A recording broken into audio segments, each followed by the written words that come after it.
大家好，我係澳洲註冊營養師咪咪啊。今日咧就心血來潮咧，想同大家分享下咧，講1月7號咧，美國發布咗一個新嘅飲食金字塔。我唔知你哋有冇見過啦。咁我睇完之後咧，最初嘅感覺就哇有啲驚訝嘅。咁但係睇翻入面嘅內容詳細嘅話，再去各方面嘅思考下，我又覺得，咦呢個指引又其實有機會係好好去幫到美國人嘅健康啊，同埋體重嘅問題嘅，係啦。咁個新嘅飲食金字塔，如果未見過嘅可以睇下啦。佢就唔係由正常三角形係變咗咁樣嘅今次，係啦。咁呢個係講緊咧2025至到2030年一個嘅新飲食指引嚟嘅。咁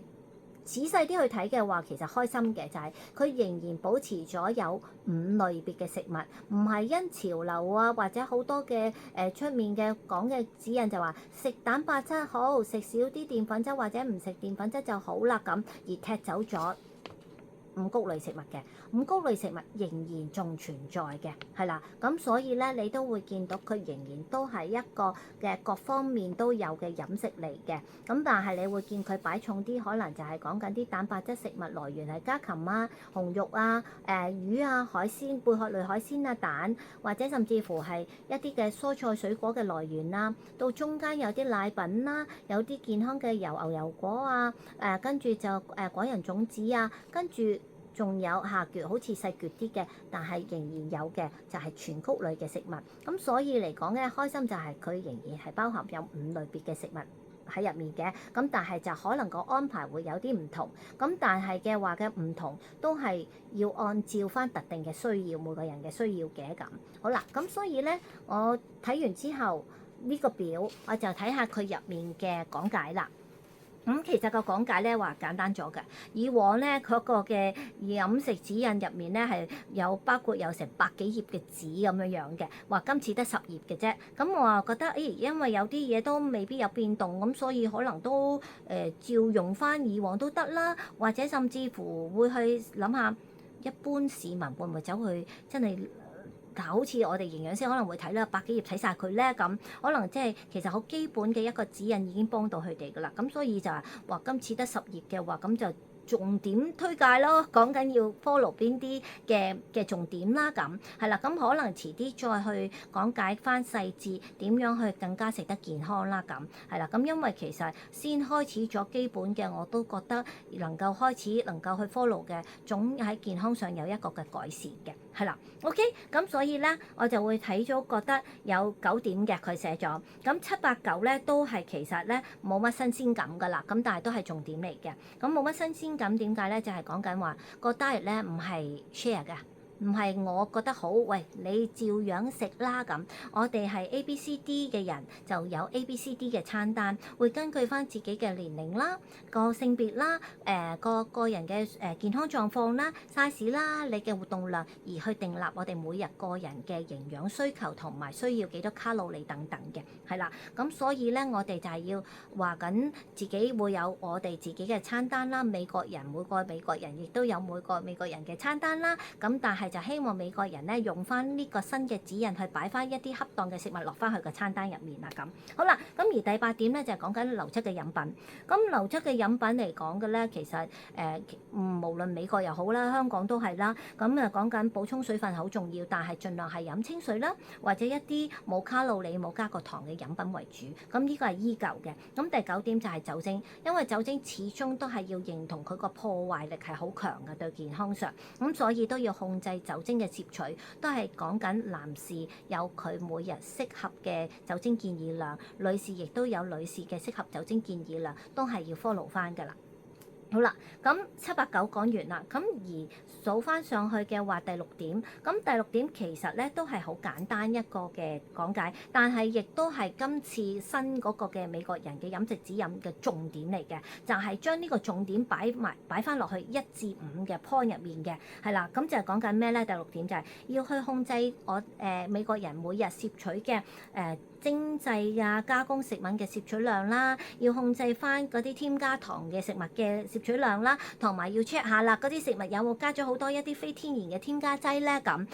盡量要係啲嘢食咧係要遵守原形食物。咩叫原形食物咧？就唔係一個波嗰啲原形，係講緊佢係最原始，好似係佢冇去加工嘅新鮮食材啊等等呢啲。咁就希望將呢個概念啊，呢個字啊擺落去1至5